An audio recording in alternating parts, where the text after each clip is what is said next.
These are all self-reports, and self-reports change with culture. There'll be some time for further questions and discussion of issues as we go along. I'd like to introduce the next speaker. You're the next. I know. Fine. That's why I can do the introduction. I know him. You know this guy well? I know this guy fairly well. Okay. Anyways, I'd like to thank people for agreeing to participate, and I'd like to thank you for coming. This was a fun symposium to put together. The symposium, again, is co-sponsored by both the ACS Committee on Ethics and the Joint Board Council Committee on Publications.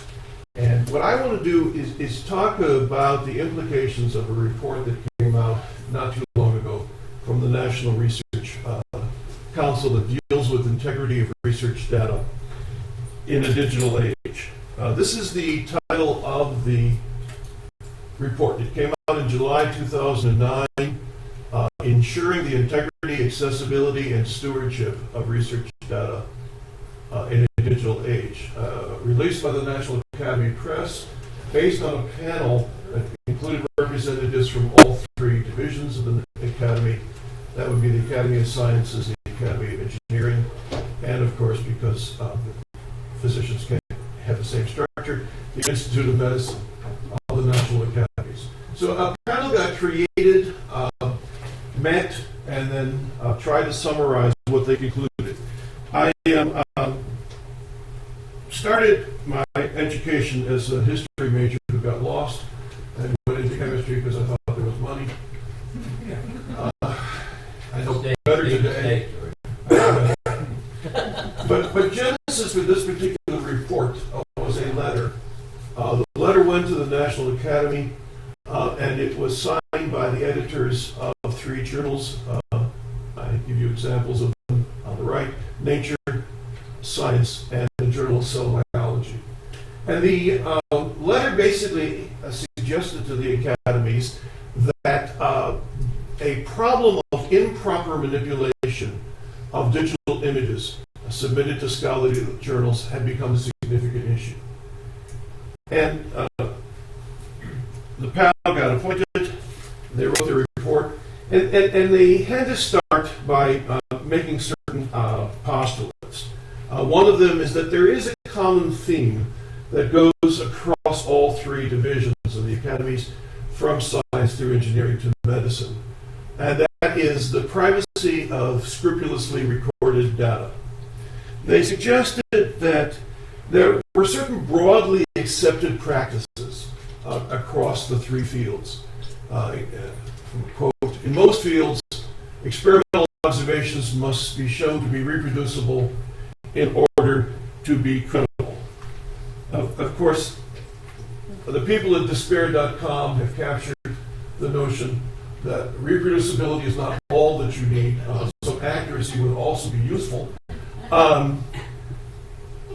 This is a caption for this particular figure, is consistency is only useful if you're not a total screw-up. Anyways, the notion of reproducibility was accepted as a general theme, general practice.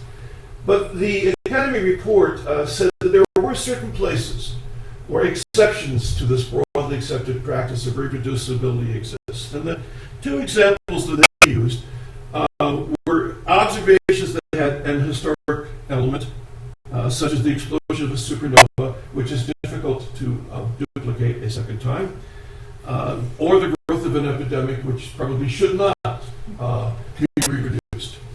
By the way, I was interested in the fact that the Academy missed a third category, which is the kind of data that I'm associated with collecting, which is interview data. You cannot go back to the same subject a second time and assume that you will get the same thing. The very nature of the interview changes the subject. The NRC asked, what is research data? And they came up with a conclusion that I think that pretty much people would accept. Textual information, obviously numeric information, instrumental readouts, equations, statistics, images, diagrams, audio recordings. They also had to identify what they meant by integrity. And I find that very interesting because one would think that that would have been an obvious term that people would know, but they felt compelled to suggest an uncompromising adherence to ethical values, strict honesty, and absolute avoidance of deception. Well, this is not one of the examples that the Academy used in their report, but it is one that I like to use. And it deals with this question of whether or not research practice changes in the digital age. The problem that is happening in science today is that we are able to collect data we were not able to collect years ago. And I use this as an example. This is supposed to be the 110 face of a face-centered cubic nickel structure. And the interesting phenomenon about this is that one never sees the raw data anymore. This is a perfect example. There is some very good evidence for the fact that nickel atoms are not blue. Furthermore, there's some even better evidence that they don't have a faint pink tinge on one of the areas of the nickel atom. That the very nature of the data that is reported to the experimenter has undergone some manipulation at times before the experimenter sees it. And that's changing the nature of science. Well, anyways, the three terms that the Academy picked up were accessibility, integrity, and stewardship. So let's talk about accessibility. They quoted research, data, methods, and other information integral to publicly reported results should be publicly accessible. I think this is eminently defendable. For people who have been involved in publications, they will probably be interested in the codicil, and that is that the report explicitly stated that accessible does not necessarily imply that the data is then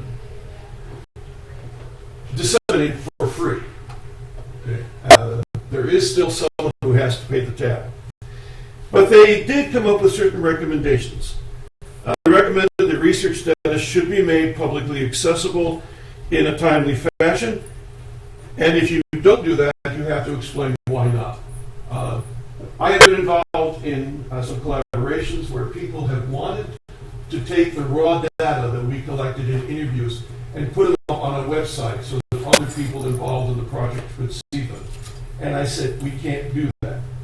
We cannot do that because at the moment that happens, we lose all possible chance of holding confidentiality. But I'm willing to explain why we don't make certain of our data accessible. This was a big problem in a study of graduate students a few years ago in organic synthesis. If I showed in the paper the nature of the target molecule that was being synthesized, at that moment, people would be able to trace it back to an individual, and we had to protect that. Data integrity is an interesting idea. The Academy says ensuring the integrity of research data is essential for advancing scientific, engineering, and medical knowledge, and for maintaining public trust in the research enterprises. So they made recommendations within the area of integrity. The first one is from the very moment one begins the design and then through the management of projects, it is essential to take steps to ensure the integrity of data. And they proposed something that was rather interesting from my own personal experiences watching chemists work. And ensure that every researcher receives appropriate training starting from their research advisor. And I am willing to assert that not all research advisors have been equally good at achieving this over the years. Stewardship is a very interesting idea once I started to think about it. The Academy said data should be documented, referenced, and indexed so that others can find and use them accurately and appropriately. Now, I happen to like this, but I also happen to want to note that I have done TA training for more than 2,000 chemistry graduate students over the years. I watched a lot of graduate students come through programs, first at the University of Illinois and now at Purdue. And I want to ask the question, question for the audience to reflect on students that they've watched, and I'm going to ask, what is the probability that data collected by a graduate student is still accessible, or are still accessible after the student graduates? And the answer is asymptotic to 0. Not only are they not available to other members of the research group, they're oftentimes not available to the student. The student put them in a folder, labeled folder, with not the best control over the nature of that label, and now can't figure out which of the various folders contains the data that they would want to share.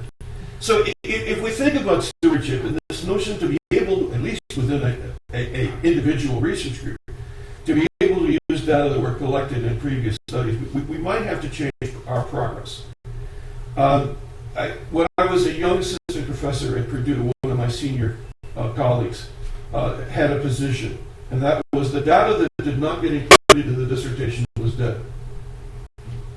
And that was 30 some odd years ago, and I think to some extent he still believes the same idea. Okay, so I told you where genesis of the Academy panel came from, and it was a letter from editors of 3 journals, all very prestigious journals, Science, Nature, obviously the Journal of Cell Biology.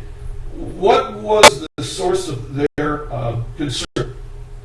And I think it was best evidence for it was collected by the Journal of Cell Biology. The Journal of Cell Biology in 2002 started a system where all manuscripts came in electronically. So you would bring in a manuscript and you would also submit all figures electronically. In 2002, the editors of the journal publisher decided to investigate all figures that came in for all manuscripts that were accepted.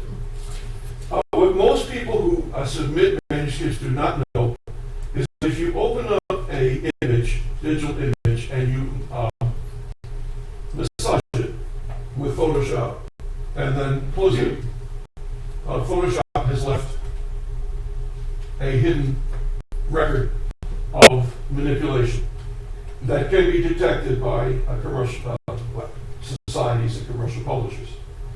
So the real problem, of course, is the blot on the universe, which we have typified here for those who are not biochemists. There are northern blots, western blots, southern blots, and southwestern blots. But according to my senior biochemistry colleague I asked last week, are there yet eastern blots? He said, not yet. Each of these is different. Each has a sort of different function. But a lot of the data that will go into an article in JCB will be based on those blots. And Tom referred to some of the problems. The journal noted manipulation was a problem, and they noted it so early in this period that they actually took explicit action to add a note to each issue of the journal. No specific feature within an image may be enhanced, obscured, moved, removed, or introduced. Okay, so this is now the definition for this journal of improper manipulation. Also, the grouping of images must be made explicit by the arrangements of the figure, i.e. using dividing lines and in the text. And they noticed something that I thought was very interesting. If dividing lines are not included, they will be added by the production department and they will slow down the rate at which your article will appear. So this was an explicit statement drafted by the editors and put into the journal.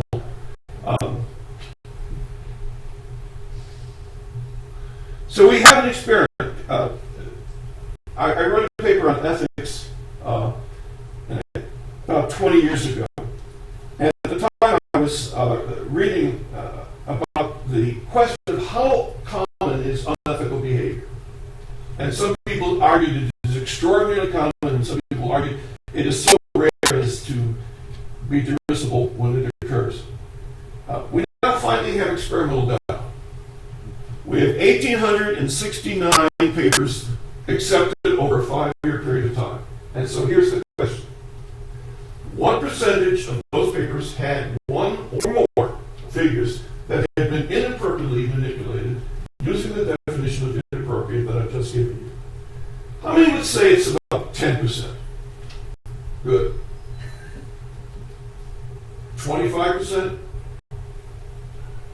50%?